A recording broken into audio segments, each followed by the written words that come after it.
Parole de Dieu quotidienne. Dieu utilise sa gestion des humains pour vaincre Satan. En corrompant les gens, Satan met un terme à leur destin et perturbe l'œuvre de Dieu. D'un autre côté, l'œuvre de Dieu est le salut de l'humanité. Quelle étape de l'œuvre que Dieu fait ne vise pas à sauver l'humanité?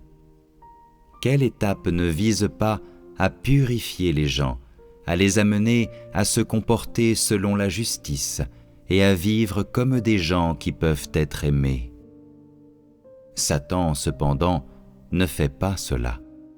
Il corrompt l'humanité. Il continue de réaliser son travail visant à corrompre l'humanité à travers l'univers. Bien sûr, Dieu aussi accomplit sa propre œuvre, ne s'intéressant aucunement à Satan. Quelle que soit l'autorité que possède Satan, cette autorité lui a encore été donnée par Dieu. Dieu ne lui a pas simplement donné toute son autorité, et donc, peu importe ce que Satan fait, il ne peut jamais dépasser Dieu et restera toujours à la portée de Dieu. Dieu n'a révélé aucun de ses actes quand il était au ciel. Il a simplement donné à Satan une petite parcelle d'autorité et lui a permis d'exercer un contrôle sur les autres anges. Par conséquent, peu importe ce que Satan fait, il ne peut pas dépasser l'autorité de Dieu parce que l'autorité que Dieu lui a conférée au départ est limitée. Alors que Dieu œuvre, Satan dérange. Dans les derniers jours, ces dérangements seront terminés.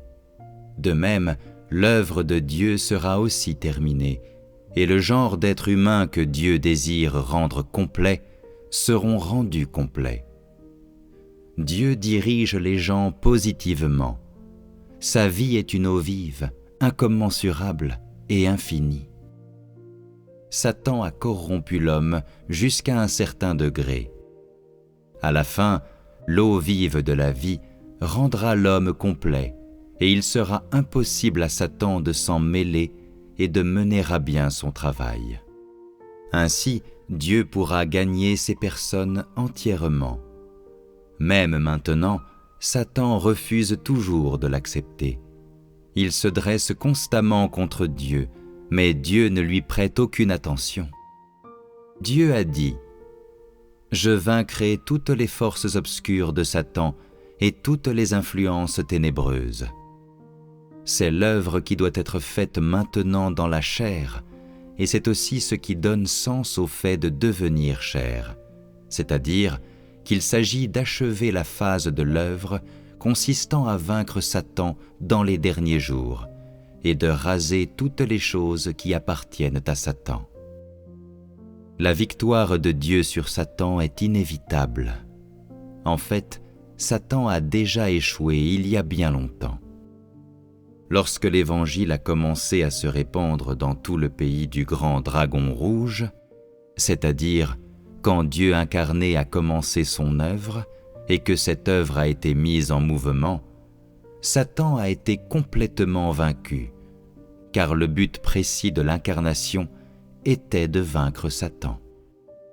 Dès que Satan a vu que Dieu était redevenu chair et avait commencé à réaliser son œuvre, qu'aucune force ne pouvait arrêter, il est par conséquent devenu stupéfait à la vue de cette œuvre et n'a pas osé faire plus de malice.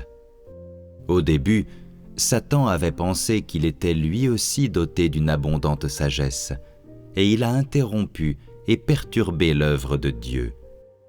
Toutefois, il ne s'attendait pas à ce que Dieu devienne chair encore une fois, ou que Dieu, dans son œuvre, utilise l'esprit de rébellion de Satan pour servir à exposer et à juger l'humanité et par là même conquérir les humains et vaincre Satan.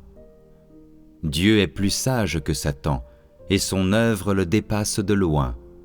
Par conséquent, comme je l'ai dit auparavant, l'œuvre que je fais est menée en réponse aux ruses de Satan.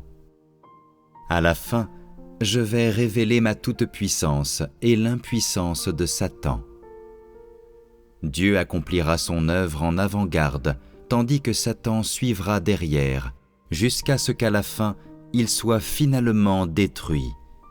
Il ne saura même pas ce qui est arrivé. Il ne découvrira la vérité qu'une fois qu'il aura déjà été brisé et écrasé. Et à ce moment-là, il aura déjà été incinéré dans l'étang de feu. Ne sera-t-il pas alors complètement convaincu? Car Satan n'aura alors plus de complot à mettre en pratique.